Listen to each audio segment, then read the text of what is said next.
August 17th, 1943. Dawn broke over the steaming jungles of New Guinea, the air thick with humidity and engine oil. At Doadura Airfield, Technical Sergeant James McCarthy crouched beneath the left wing of a P-38 Lightning, one hand resting on the cool aluminum skin, the other clutching a rag already soaked in grease. Above him, the engines coughed to life-twin Allisons, snarling through the mist. And in that noise, McCarthy heard something he'd learned to hate: hope. Because every morning began the same way, confident young pilots walking out to their aircraft, climbing in, and disappearing into the sky, only for silence to return hours later. McCarthy had been watching that silence for 8 months. He'd serviced the Lightning through endless monsoon nights, tightening bolts, checking oil, patching bullet holes. He'd signed off logbooks for pilots who never came back, and today he was watching another one. Lieutenant Robert Hayes, 23 years old, farm, kid from Iowa, 6 combat missions, 0 kills. Hayes had already lost his best friend 3 days earlier, torn apart by Japanese Zeros over Finchhafen. Now he was strapping into a machine everyone knew couldn't outturn its enemy. The P-38 was a Marvel twin-engine, twin booms, and deadly firepower, but it had one fatal flaw. In a dogfight, it couldn't turn with a Zero. The Japanese fighter was lighter, nimbler, born for the horizontal fight. A P-38 that tried to match it would die within seconds. Every pilot knew it. Every mechanic did too. But what Hayes didn't know, what nobody knew, was that his aircraft wasn't quite standard. While the others slept the night before, McCarthy had broken more regulations than any mechanic in the Pacific Theater. He'd opened the access panels, pulled back the control cables, and inserted a 6-inch piece of piano wire shaped like a Z. A forbidden modification that no manual approved, but one that might remove a deadly delay inside the flight. Controls. He didn't tell a soul. Because if it failed, Hayes would crash and McCarthy would be court-martialed before sunset. But if it worked, maybe this morning would end differently. At 7:42 a.m., the Lightning roared down the coral strip and lifted into the gold-tinted air, vanishing toward the Huon Gulf and into legend. What happened in the next 17 minutes would quietly change how every P-38 inches the Pacific flew and how many American pilots lived to see home again. To most ground crews, the P-38 Lightning was a masterpiece. It looked like no other fighter in the world: twin booms, a central nacelle, 2 roaring engines, and a presence that screamed speed. At 30,000 feet, it was untouchable. But down low, it was a coffin with wings. The Zero ruled the horizontal fight, lightweight, perfectly balanced, with control surfaces that moved as if guided by thought. A Zero could pivot inside its own smoke trail, a pirouette of death. The Lightning, by contrast, was built for long-range interception. Heavy, complex, powerful, yes, but burdened with control cables that lagged just enough to matter. The manual said the solution was simple: don't turn with a Zero.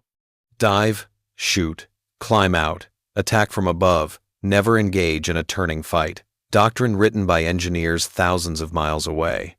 But in combat, doctrine was a luxury. Cloud banks, surprise attacks, and the chaos of air combat didn't allow for clean exits. Pilots dove, fired, rolled, and often found themselves trapped in the very maneuver they'd been warned about. McCarthy had seen the aftermath too many times. A pilot would come back pale, shaking, describing that haunting feeling. The delay. That half-second when the control stick moved, but the aircraft didn't. Then, one day, the pilot didn't come back at all. He remembered Lieutenant David Chen, a calm kid from Sacramento, who joked about cars and girls before takeoff. 3 weeks in theater, and gone. The report blamed pilot, error. Then came Captain William Morrison, 11 kills, veteran, leader, professional. His wingman swore Morrison did everything right. Rolled inverted, split est, exactly as trained. But the airplane didn't respond fast enough. By the time the controls bit, the Zero's cannon shells were already tearing through his cockpit. Every one of those crashes came back stamped with the same 2 words: pilot error. It infuriated McCarthy.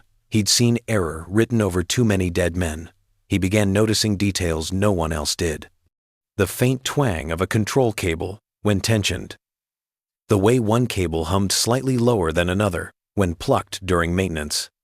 Every lightning on the line had that same dull note, slack within factory tolerance, but slack nonetheless.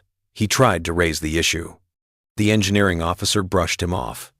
"Cable tension's within spec, Sergeant. You want to rewrite Lockheed's design manual?" That was the end of it officially. Unofficially, it was the moment McKenna stopped trusting the system. From that day, he started measuring life in inches, 3/8 of an inch, to be exact. That was all it took. 3/8 of an inch between within spec and a pilot burning in the jungle. He didn't say it aloud, but he knew the truth. It wasn't that American pilots couldn't turn with zeros. It was that their airplanes couldn't listen fast enough. And as the summer of 1943 dragged on, McKenna decided he wouldn't watch another good man die for a piece of paper stamped approved. Rules could wait, lives couldn't. Every fighter squadron in New Guinea had its ghosts' names, scribbled off chalkboards, bunks left untouched, lockers half full. The official memos called it combat attrition, but McKenna had a simpler word for it: neglect. He'd spent 8 months elbow deep in the lightning's guts, chasing problems others refused to see. It wasn't the engines the Allisons were bulletproof. It wasn't the guns they hit hard, when you could aim long enough to fire. It was the feel, the heartbeat between a pilot's hands and the airplane's wings. And that heartbeat was delayed. He knew where to find it, inside the twin booms, where the aileron control cables snaked like veins from the cockpit to the tail, looped through pulleys, and back again. The system looked flawless on blueprints, elegant, redundant, but on the flight line, it was a labyrinth of metal, humidity, and wear. Each time a mechanic adjusted those cables, a small amount of acceptable slack remained. Factory specifications allowed up to 3/8 of an inch of play at full deflection. On paper, it was nothing. In combat, it was death, because that tiny gap, that fraction of a second delay, meant that when a pilot rolled to evade gunfire, the airplane hesitated before obeying. At 400 miles an hour, that hesitation was the difference between life and falling in flames. McKenna had tried to explain it, once to a young lieutenant, tracing the path of the cable with a grease-stained finger. "When you move the stick, the tension should sing," he'd said. But this one hums flat. The pilot didn't understand. None of them did. How could they? They trusted the aircraft, and the aircraft betrayed them quietly, with the softest sound in the world, slack metal, vibrating under tension. Every inspection said, within tolerance. Every manual said, normal. Every coffin said otherwise.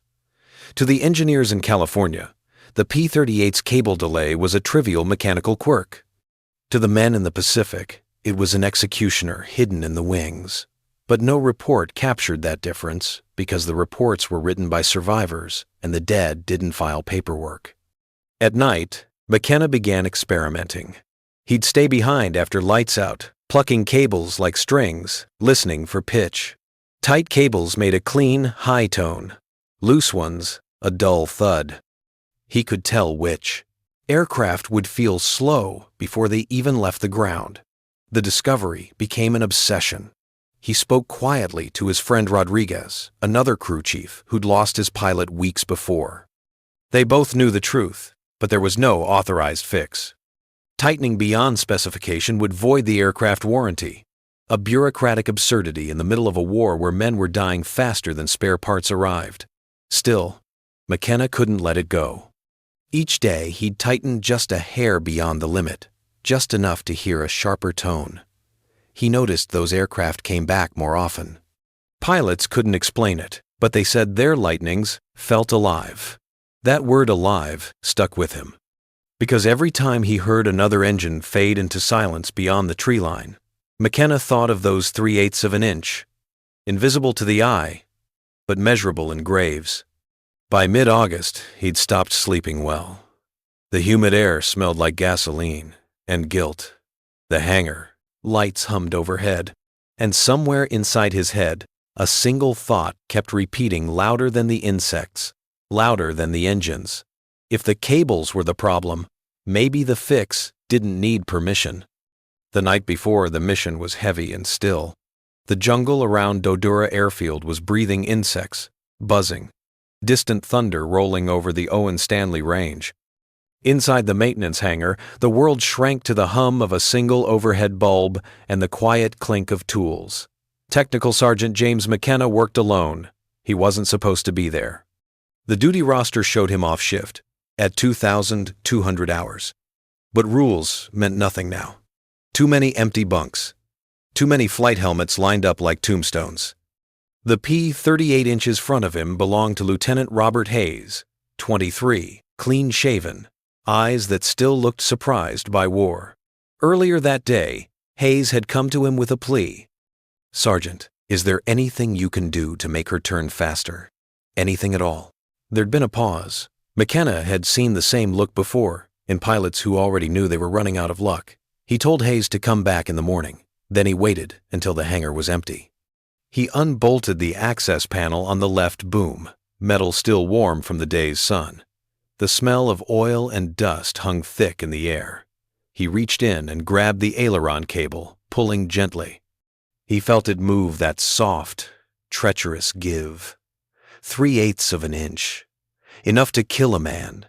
On the floor beside him lay a piece of salvaged piano wire, 6 inches long, scavenged from a wrecked Lightning that had ground looped 2 weeks earlier. He didn't know why he'd kept it then. Maybe part of him had known this night would come. He bent the wire with pliers until it formed a Z-shape, crude but precise.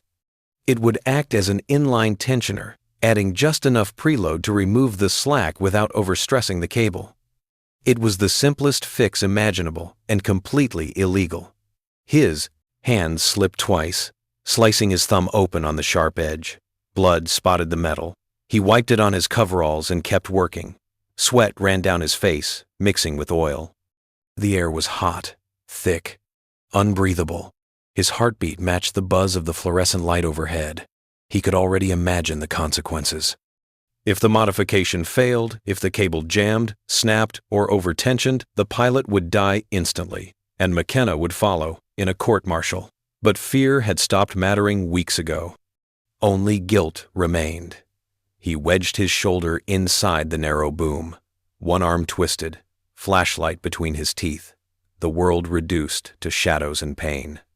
He disconnected the clevis pin, slipped in the Z-tensioner, forced the connection closed. The fit was tight, perfect. He tugged the cable again, no slack, none. The control surface moved the instant he pulled. He smiled, a small, tired smile that nobody would ever see. He closed the access panel at 0115 hours. Outside, the jungle was alive with the sound of distant engines, maybe Japanese night raiders, maybe thunder echoing off the mountains. The Pacific smelled of rain and danger. McKenna leaned against the wing and looked at the airplane Hayes's Lightning silver gray under the hangar light. He whispered, "All right, kid. Let's see if this works." He walked back to his bunk and lay awake until dawn, the buzz of the generator still in his ears. If the modification held, it would save 1 life. If it didn't, it would cost 2. At sunrise, he was back on the flight line. Hayes arrived, smiling nervously, unaware that the machine he was about to fly no longer matched any engineering diagram on Earth. At 7:42 a.m., the throttles opened, the twin Allisons roared, and the P-38 lifted into the morning sky, climbing toward the unknown. McKenna watched it vanish into the clouds, his heart pounding in rhythm with the engines. He had broken every rule in the book. Now he was praying that somewhere over the Huon Gulf, the rules would stay broken. At 8:14 a.m., Lieutenant Robert Hayes's flight of 4 P-38 Lightnings made contact. The sun sat low over the Huon Gulf, a gold blade cutting through scattered clouds. Below them, the jungle shimmered in haze, a green ocean stretching to the horizon.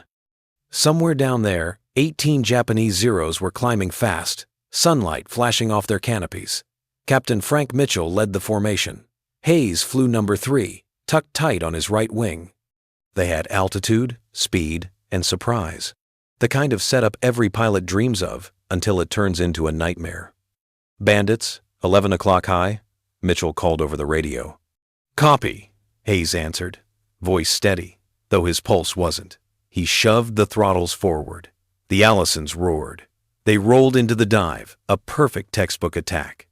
The Zero formation below spread out, reacting late, their white wings scattering across the sky. Hayes picked the last fighter in line, crosshair centered. He fired. The nose guns thundered .450 calibers and a 20mm cannon spitting fire. Tracers stitched the sky, missing wide, then clipping the Zero's right wing. Sparks, smoke, not enough. The Zero snap-rolled and dove hard.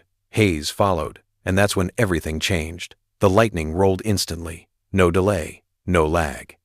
The stick moved, and the aircraft obeyed like it was reading his mind. Hayes blinked, shocked. The airplane felt alive. He tightened the turn. The Zero reversed again, too late. Hayes squeezed the trigger a second time. His rounds walked up the enemy fuselage, from tail to cockpit. The Zero exploded in a flash of flame and debris. His first kill, 17 minutes into the mission. "Good hit! Good hit!" someone shouted over the radio. Hayes barely heard it. He was already looking up 3 more Zeros diving straight at him. He knew the doctrine. Don't turn with them. Run. Climb. Escape. But every instinct screamed otherwise. He pulled the stick left and rolled into the attack. The Lightning snapped around faster than any P-38 he'd ever flown. The nose came through the horizon. He saw the lead Zero overshoot, caught mid-roll. Hayes fired. The Japanese fighter burst apart, its wing folding like paper. The second Zero tried to scissor alternating turns to force an overshoot. Hayes stayed glued to him, his controls crisp, precise. The airplane obeyed instantly, rolling from side to side like it weighed half as much. He matched the Zero's every move until the enemy bled too much speed. Hayes fired again, short range, 200 feet. Hit confirmed. The Zero disintegrated into black smoke. 3 kills. 90 seconds. A record no one would believe. But the fourth Zero stayed on him, diving from above, cannon shells ripping through the air. Hayes broke right, then rolled hard left. And again, the P-38 responded like a different beast. The cable delay that once made it sluggish was gone. The wings bit into the turn. He reversed, dove, climbed every move, clean and instant. The Zero's pilot tried to follow. Couldn't. Hayes slid behind him, lined up, and fired a 2-second burst. The rounds tore through the fuselage. The Japanese fighter shattered, trailing fire as it fell toward the sea. Hayes exhaled. He'd gone from prey to predator in less than 7 minutes. Fuel running low, ammo almost gone. He climbed back to altitude. The surviving Zero fled north, refusing combat. The sky quieted. Only smoke and silence remained. At 9:03 a.m., Hayes landed back at Doadura. McKenna was waiting, hands still stained with grease, eyes locked on the returning Lightning. The canopy opened. Hayes climbed down, face pale, sweat-soaked, shaking. He didn't speak. He just looked at McKenna and said 2 words. It worked. McKenna didn't answer. Didn't need to. He just nodded because both of them knew that something extraordinary had happened in those 17 minutes over Huon Gulf. Something the manuals could never explain. Up above, 6 other pilots had watched the same thing unfold from 15,000 feet. One of them, Captain Frank Mitchell, would later say it was like watching a different airplane entirely. Faster, sharper, meaner. Word spread before Hayes even finished his debrief. The warbird that couldn't turn could now turn on a dime. Word of what happened over the Huon Gulf spread faster than any radio message. By the time Hayes finished his debrief, half the squadron had already heard the rumor, a Lightning that rolled like a Zero, a pilot who downed 3 in one sortie, an airplane that moved before its pilot even thought to command it. Most called it luck. A few called it impossible. But the men who'd flown beside Hayes that morning knew better. They'd seen it with their own eyes. Captain Frank Mitchell cornered him later that afternoon in the ready room, still in flight gear, still sweating. "What'd you do differently out there?" he asked. Hayes shook his head. "Nothing. The plane just responded." Mitchell frowned. Planes don't just decide to respond. When Hayes mentioned McKenna's name, something clicked. 2 hours later, Mitchell found McKenna in the maintenance bay, hands buried in another Lightning's engine. He didn't bother with rank or introductions. "What did you do to his airplane?" McKenna froze, then wiped his hands on a rag. He didn't lie, didn't even try. He explained the cable slack, the piano wire, the illegal fix. Mitchell listened silently, eyes narrowing. Jaw clenched until McKenna finished. "Can you do it to mine?" Mitchell asked. McKenna hesitated. "Sir, if anyone finds out, I didn't ask about the regs, Sergeant. I asked if it works." That night, under the same flickering light that had witnessed McKenna's rebellion, they modified another P-38.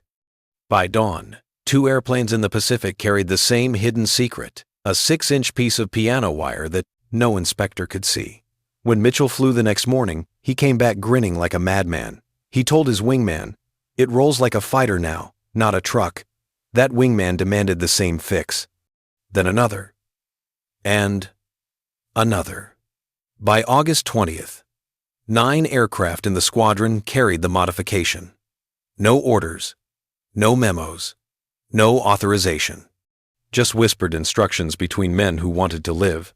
Cut the wire 6 inches, bend it into a Z, insert it in line, left boom, under the pulley. 8 minutes of work. A lifetime of difference. The change rippled through the 5th Air Force like a secret gospel. Mechanics shared it across mess tents, pilots murmured about it in briefings. Crew chiefs began sneaking the tensioners into their aircraft after dark, removing them before inspection. The sound of pliers bending wire became as familiar as the rattle of 50 caliber belts. And the results came fast. In July, P-38 seconds had lost 2 planes for every 0 destroyed. In August, that ratio began to even out. By September, it flipped. For the first time, American Lightning pilots were surviving turning fights. Japanese pilots noticed first. Reports from the 11th Air Fleet in late August spoke of Lightning fighters now maneuvering with uncharacteristic aggression. The old tricks stopped working, the baited turns, the reversal traps, the mock dives that once doomed the heavy Americans. The Lightnings weren't just keeping up, they were outrolling the Zeros. Veteran Japanese ace Saburo Sakai, 64 confirmed kills, found out the hard way. On September 3rd, he engaged a single P-38 near Wewake. He used his trusted maneuver, drawing the American into a turn, ready to reverse and cut inside. But the Lightning reversed with him faster than physics allowed. Sakai barely avoided collision. The American got guns on him, forced him to dive for his life. He returned to base, shaken. "They have changed something," he wrote in his report. "The Lightning is no longer slow." But even as the Japanese scrambled to understand what had changed, there was nothing to find. Downed P-38 seconds looked identical to the rest. No new engines, no altered wings, no exotic materials, just one invisible difference hidden deep inside the booms, a wire that hummed at a higher pitch than it should. An unauthorized whisper of rebellion that spread faster than any command. And for the first time in the Pacific sky, the hunters had become the hunted. By mid-September 1943, something strange was happening over the Pacific. Japanese pilots began returning from combat angry, confused, and afraid. For 2 years, the Zero had been the apex predator of the sky. It could loop, roll, and twist tighter than anything the Allies could field. P-38 seconds were big, blunt, predictable targets, the kind that burned beautifully when a 20mm shell found home. But now, reports from the 11th Air Fleet told a different story. American twin-boom fighters now roll, abnormally fast.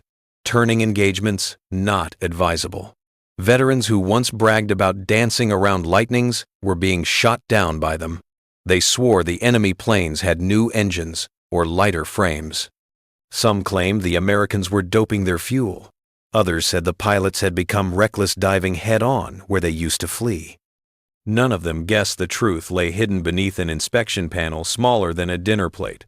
Ace Saburo Sakai, the legend of the Imperial Navy, experienced it firsthand.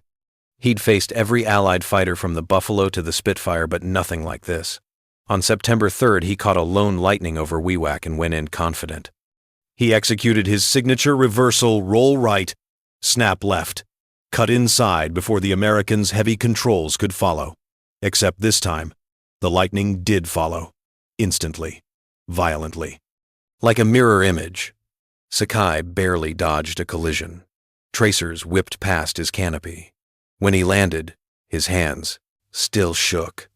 "The enemy has changed," he told his squadron commander.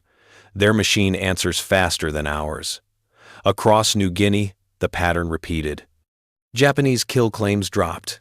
American confirmations rose. The old rhythm of combat, bait, trap, destroy collapsed. Dogfights devolved into chaos. The Zero pilots couldn't control. For the first time, they were second-guessing themselves. And hesitation is poison in the sky. American pilots noticed the shift too.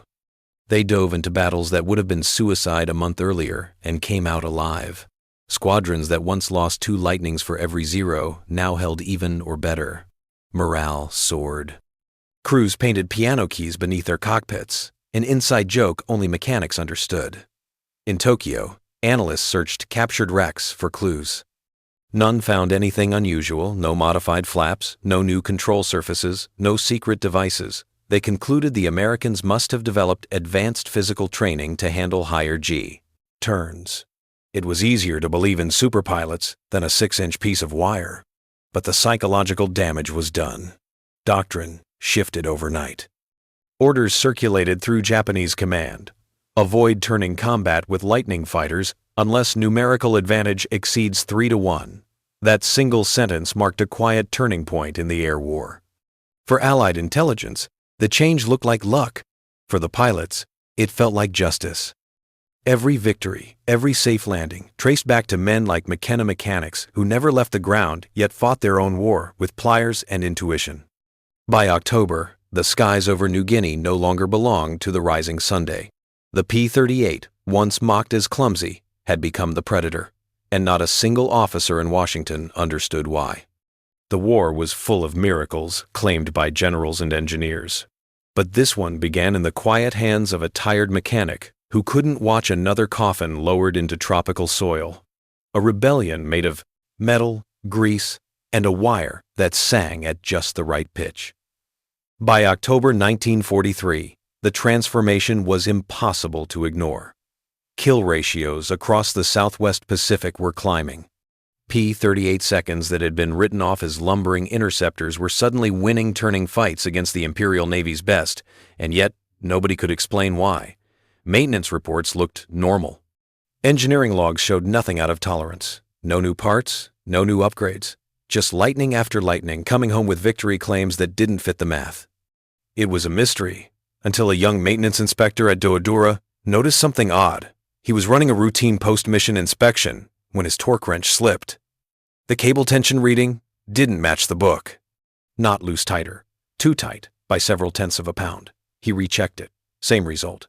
Then he opened the boom panel and saw something that wasn't in any Lockheed diagram, a tiny Z-shaped wire spliced into the aileron control line. He called his engineering officer. The officer stared at it for a long moment, then ordered silence. "Document nothing," he said. "I'll handle it." But word still spread, as it always did. Within a week, copies of the discovery were circulating through 5th Air Force Engineering Command. By the time it reached the desk of Colonel James Bradley in Brisbane, it had grown a new title: Unauthorized Field Modification, Control Cable Assembly, P-38 Lightning. The language was sterile. The implications were not. Hundreds of pilots might be flying illegally modified aircraft. If the modification failed and caused a crash, command would carry the blame. If it worked, and clearly it did, they'd been saved by an act of mutiny. For 3 weeks, the report sat in inboxes, moving slowly up the chain, gathering cautious signatures and nervous footnotes. Every officer who read it understood two things. 1. The fix worked. 2. Admitting that it came from an enlisted mechanic braking protocol would embarrass both the Army Air Forces and Lockheed. Still, curiosity won out. In November, Lockheed sent an engineering team to New Guinea to investigate. They pulled apart half a dozen aircraft, photographed the modifications, ran flight tests, and crunched the numbers. Their conclusion was quietly stunning. The modification was safe. It reduced control delay by nearly 40% and improved roll rate at low speed by measurable margins. In short, it made the Lightning a proper fighter. Their recommendation? Integrate an inline tensioning mechanism in future production models. No mention of piano wire. No mention of Sergeant McKenna. By December, Lockheed rolled out the new P-38J, complete with a redesigned cable system that mimicked the same principle McKenna had invented in the dark months earlier. Pilots noticed the improvement immediately. Reports praised the aircraft's crisper response and enhanced maneuverability. Engineering bulletins credited updated factory tolerance adjustments. McKenna's name never appeared anywhere. He didn't expect it to. When the rumors reached him, he just nodded and kept working. He wasn't a hero. He was a mechanic who'd done what needed doing. And in a war like that, that was enough. But among the men who knew the truth, the pilots whose lives had been saved, his reputation became legend. Not in official orders, not in medals, but in the quiet respect between soldiers. Whenever a Lightning came home riddled with bullet holes and its pilot stepped out alive, someone would mutter, "McKenna's ghosts are watching over us." That was his award, whispered credit in the roar of engines.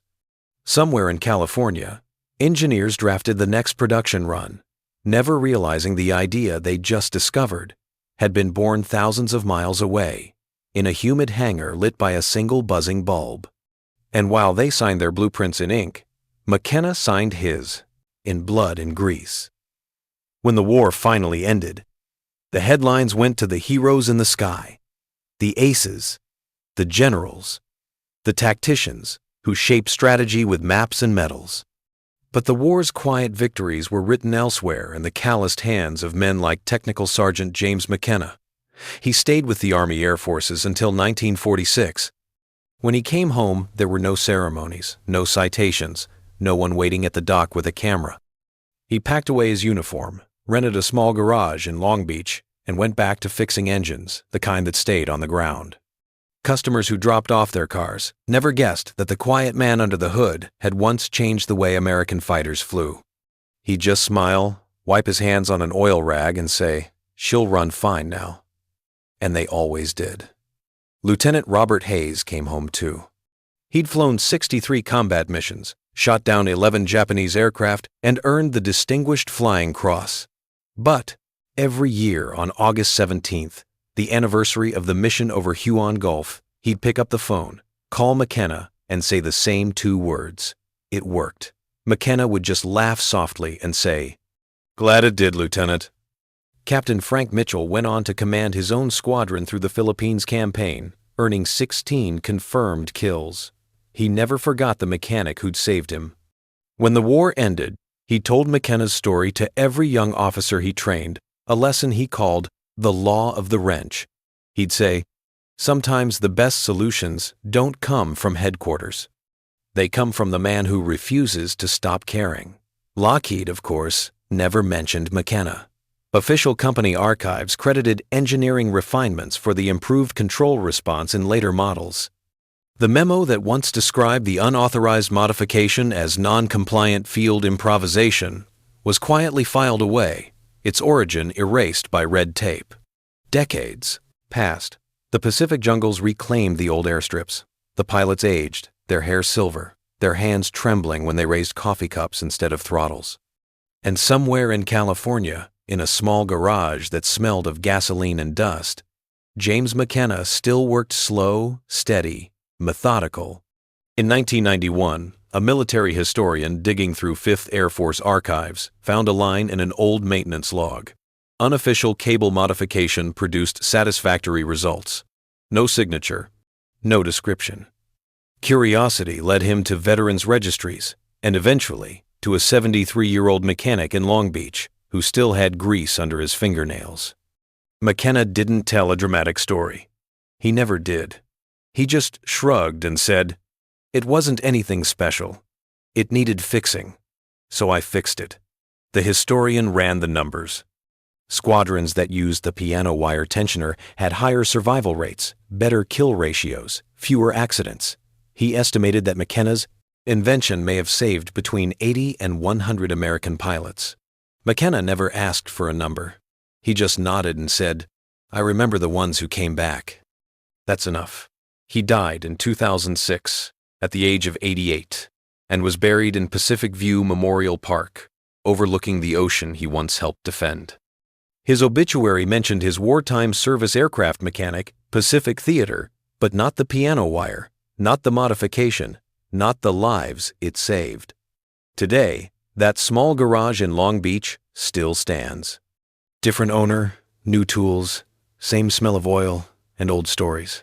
In the back office, behind a yellowed calendar and a stack of spare parts catalogs, hangs a single black and white photograph. A young man in coveralls, standing beside a P-38 Lightning, sun glaring off the metal. On the back, someone once wrote, "Doadura Airfield, August 1943. Most customers don't notice it. But those who do say there's something almost alive in the young man's eyes. A quiet defiance, the kind born from doing what's right, not what's allowed. And maybe that's the real legacy of James McKenna. Not just the wire, or the pilots, or the airplanes that came home when they shouldn't have, but the reminder that innovation doesn't always wear stars or wings.